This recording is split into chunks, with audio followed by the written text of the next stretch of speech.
자, 이제 우리 앞에서 세계 각국의 GNSS 시스템에 대한 얘기를 했습니다. 크게 이제 네 가지로 구별되는 시스템에 대한 얘기를 했고, 이 얘기들을 하면서 각각의 시스템에 대한 역사, 그 다음에 신호, 그리고 정확도, 그 다음에 마지막으로 전체 시스템에 대한 비교 분석을 했었어요. 그래서 위성의 신호들, 주파수 대, 그 다음에 개수까지 쭉 비교를 했죠. 자, 이번에는 우리 GNSS를 이용해서 위치 결정을 하는 원리에 대한 얘기를 다룰 겁니다. 자, 이 GNSS의 위치 결정 원리는 각각의 시스템, 즉 우리가 앞에서 공부한 GPS, 글로너스, 갈릴레오, 컴파스, 이거 모두 시스템이 완전히 상이하고 다른 게 아니에요. 거의 위치 결정 방법이 비슷합니다. 그래서 여기서는 우리 대표적으로 GPS에 대한 위치 해석 방법을 얘기할 겁니다. 자, 그 중에서도 먼저 의사거리를 이용한 위치 결정에 대한 얘기부터 다뤄보도록 하죠. 이 부분은 자, 여러분들이 가지고 계신 교재 지오인포매틱스 489페이지부터 시작합니다. 자, 우리가 GPS를 이용해서 위치 해석을 할 때 크게 두 가지 방법을 써요. 첫 번째가 의사거리를 이용해서 위치 결정하는 방법이 있고, 그 다음에 반송파 위상 관측법에 의해서 위치를 결정하는 방법을 사용합니다. 그 중에 먼저 의사거리를 이용해서, 즉 슈도 레인징, 슈도란 말은 가짜란 뜻이죠. 레인징이란 말은 거리를 재다, 거리를 결정하다라는 뜻입니다. 거기에 대한 포지셔닝, 위치 결정에 대한 얘기부터 다뤄보죠. 자, 이 의사거리를 이용한 위치 결정은 수신기로부터 여러 위성까지의 의사거리 오차를 보정하고 또 동시에 중첩해서 수신기의 위치를 결정하는 방법입니다. 자, 우리가 수신기에서 위성 신호를 받으면 그 중에서 어떤 걸 받아요? 우리 민간에서 사용하는 거는 CA 코드라 그랬죠. 요 반송파 CA 코드를 감지하면 이 수신기는 레플리카 코드라는 거를 만들어요. 즉 복제 코드를 만들어냅니다. 그리고 두 코드의 시간차를 관측하죠. 그렇게 해서 관측된 이 두 코드 사이의 시간차에 광속, 빛의 속도를 곱하면 위성과 수신기 사이의 실제 거리가 계산이 됩니다. 이 원리는 여기 지금 아래 나타난 그림에서 설명할 수가 있는데요. 이 각각의 1, 2, 3, 4라는 4개의 위성이 있고 거기서 위성 신호를 발사하고 이 수신기, 여기서 이 4개의 신호를 동시에 잡아들인 그러한 내용을 그림으로 그린 겁니다. 그리고 오른쪽에 요 수식이 있죠. 예, 요 4개의 방정식. 요거는 우리 다음 페이지에서 요 원리에 대해서 자세하게 설명하면서 같이 생각해 보도록 하죠.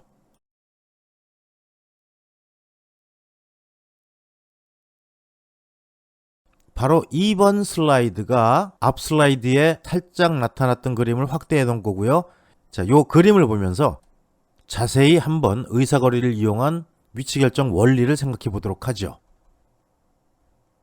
자, 이 위에는 4개의 위성이 있고요. 그 다음에 여기가 우리가 안테나를 세운, 즉 수신기가 놓여진 그 위치입니다. 이때 이 첫 번째 위성에서 신호를 발사한 시각을 T1이라고 하고 우리 수신기에서 이 신호를 받아들인 시간을 T0라고 하면 이 첫 번째 위성에서부터 수신기까지 도달된 시간이 T0-T1이라는 얘기가 되는 거죠.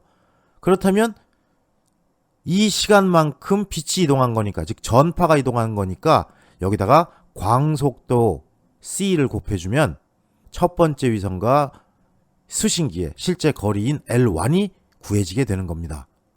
예를 들어서 이 첫 번째 위성에서 빛을 쏘고 전파죠. 그거를 수신기에서 받아들였는데 이 두 지점을 전파가 이동하는 데 걸리는 소요 시간이 1초라고 한다면 그 위성과 수신기 사이의 거리가 빛이 1초 동안 이동하는 거리만큼 떨어져 있다는 얘기입니다.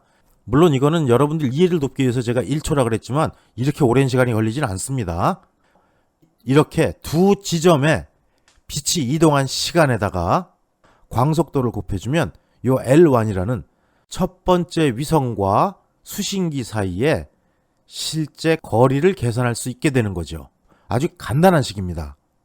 같은 원리로 이 두 번째 위성에서 신호를 발사했어요. 그리고 또 수신기에서 신호를 잡았습니다. 근데 위성에서 신호를 쏜 시간이 T2라는 시간이고 수신기에서 요거를 잡아들인 시간이 T0라는 시간이라면 두 번째 위성과 수신기까지 전파가 도달되는 시간은 T0에서 T2를 뺀 것이 되고 여기에 광속도를 곱한 게 바로 두 번째 위성과 수신기의 실제 거리인 L2가 되는 거죠. 역시 마찬가지 방법으로 세 번째 위성에서 전파를 쏜 시간이 T3, 그 다음에 수신기에서 이 전파를 잡아들인 시간이 T0라고 한다면 요 두 개의 차이, 즉 T0-T3 곱하기 광속도 하면 요 L3라는 세 번째 위성과 수신기의 실제 위치를 구할 수 있고, 역시 네 번째 위성의 전파 발사 시각 T4, 그 다음에 수신기에서 수신한 시각 T0, 이 시간 차이를 구할 수 있으면 광속도를 곱해서 L4를 구할 수 있습니다. 근데 여기서 조건이 뭐예요? 이 수신기는 T0라는 시간, 즉 동시에 4개의 위성으로부터 신호를 받아들인 거예요.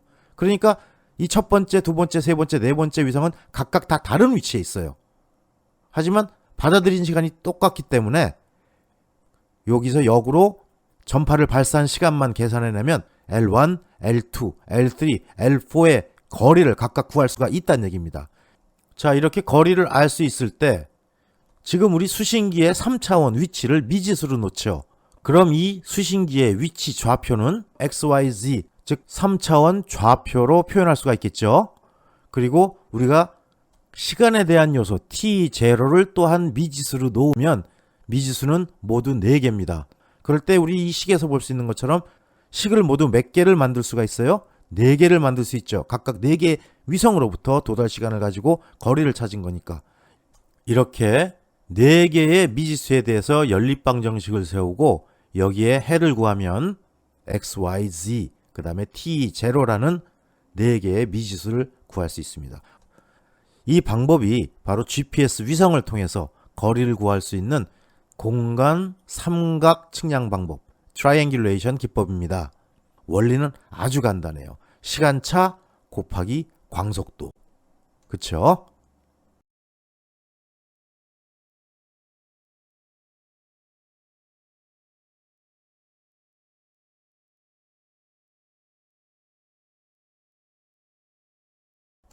자, 앞에서 설명한 그런 기본적인 이론을 바탕으로 조금 이제 수식을 통해서 자세히 한번 살펴보도록 하죠.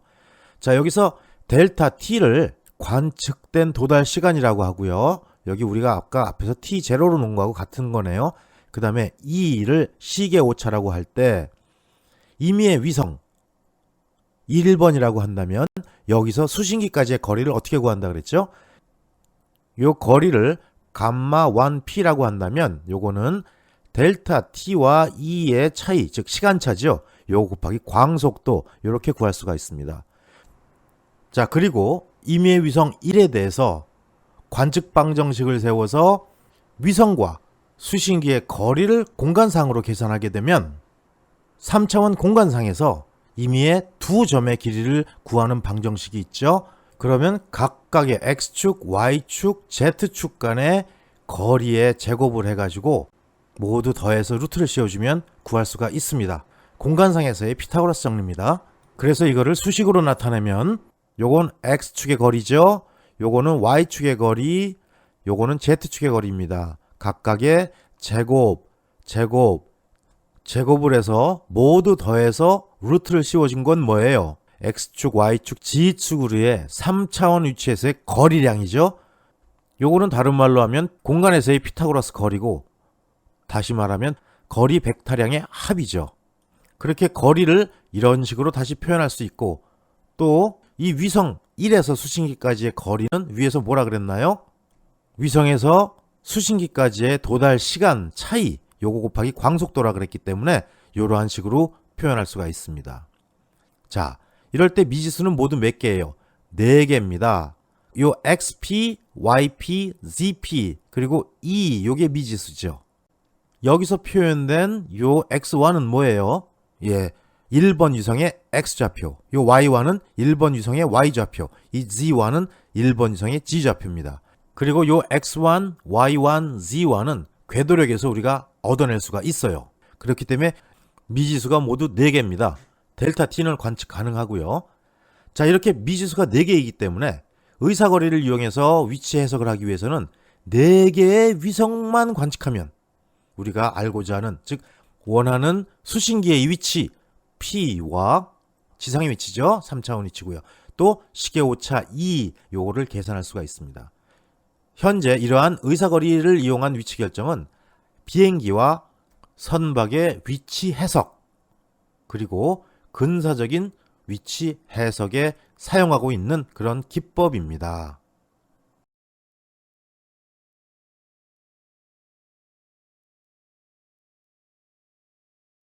자, 그리고 또 하나의 위치 결정하는 방법은 반송파 위상 관측법이라 그랬죠.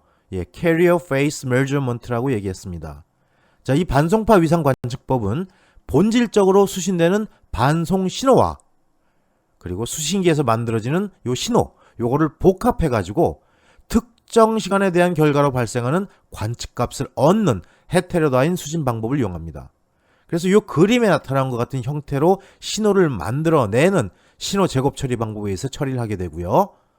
원래의 반송파하고 똑같은 반송파를 만들기 위해서 의사난수 이진 배열에 대한 선행 지식을 이용해서 요 해를 구하고 있습니다.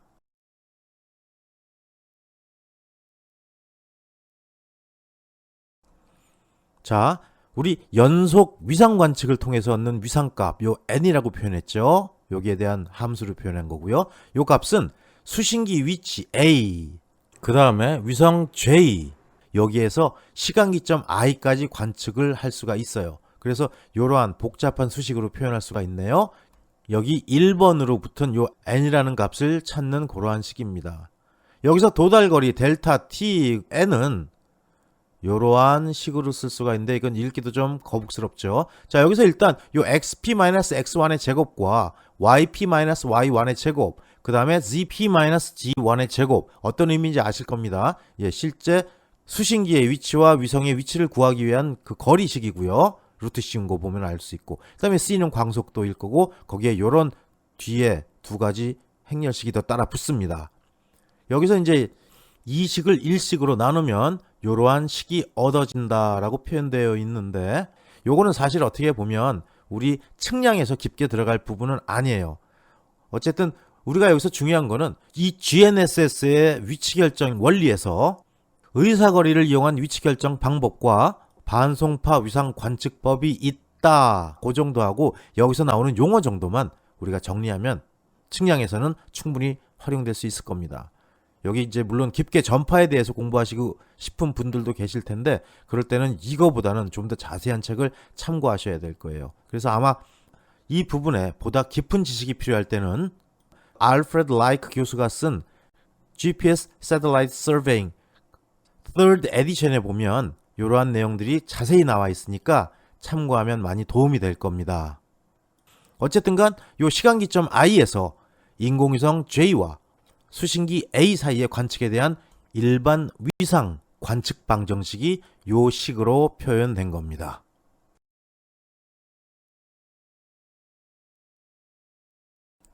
자, 우리가 앞 슬라이드에서 설명을 하면서 너무 깊은 부분까지는 들어가지 말고 각각의 위치를 결정하는 원리, 즉 의사거리를 이용한 위치 결정과 반송파 위상 관측법, 그 정도 하고 그 다음에 거기에 나오는 용어들, 그 정도만 정리하자 그랬죠. 여기 모호정수, 중요한 용어가 또 하나 튀어나왔습니다. 우리 앞식에 I의 AJ로 표현한 게 있었어요. 이걸 우리가 모호정수라고 부릅니다. 영어로는 Integer Ambiguity라고 부르는데, 이 모호정수는 수신기에서 위성 신호를 받아서 자료를 처리할 때 위성과 수신기 사이에 전체 파장 개수를 한꺼번에 알 수는 없어요. 한 번에 수신기를 키자마자 그 전체 신호가 다 들어오는 게 아니고 항법 메시지가 풀로 다 들어와야만 그걸 알 수가 있기 때문이죠. 그래서 이런 파장 개수를 알지 못하기 때문에 이 파장의 개수를 미지수로 놓고 계산을 합니다.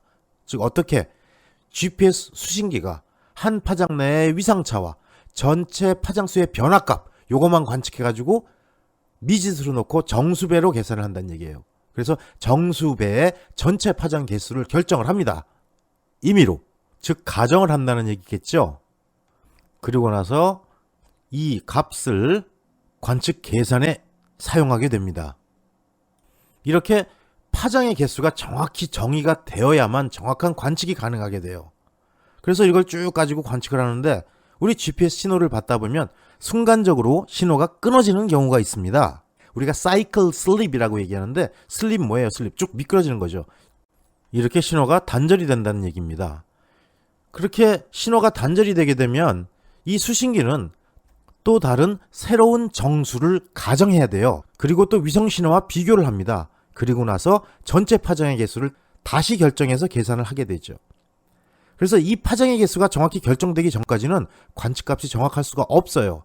그래서 그 전까지는 반송파 위상 차이만 관측하게 되고 위성과 수신기 사이의 진동수를 세질 못합니다. 다시 말하면 하나의 코드 신호에 몇 개의 반송파 신호가 들어가 있는지 헤아리질 못한다는 얘기예요. 그래서 모호정수라는 것은 이렇게 위성과 수신기 사이에 몇 개의 파가 존재해 있는가 이걸 알 수 없다는 뜻의 용어입니다.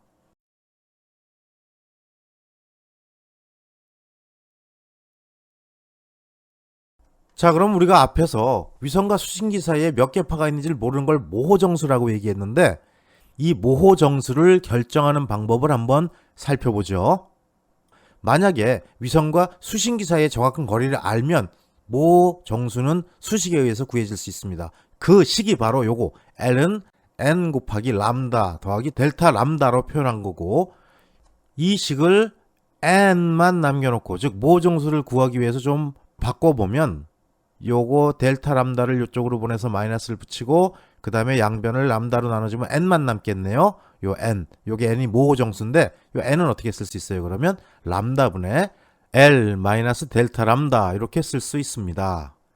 여기서 요 L이라는 거는 위성과 수신기 사이의 거리를 얘기하는 거고요. 거리를 알 때 우리가 구할 수 있는 거니까. 그 다음에 요 N은 모호정수, 우리가 구하고자 하는 모호정수고 여기 람다는 GPS 신호의 파장입니다. 그리고 델타 람다는 GPS 신호의 부분 주파수 파장이에요. 자, 이렇게 모호정수에 의해서 발생되는 문제점을 극복하기 위해서 뒤에서 다룰 거예요. 우리가 가상기준국이라는 것을 사용해서 리얼타임 키네매틱 즉 실시간 측량을 하는데 사용하고 있습니다. 그건 뒤에 가서 다시 한번 자세히 다뤄보죠. 자, 이렇게 해서 GNSS의 위치 결정 원리를 대표적인 케이스인 GPS에서의 위치 결정 방법 두 가지를 이용해서 살펴봤습니다.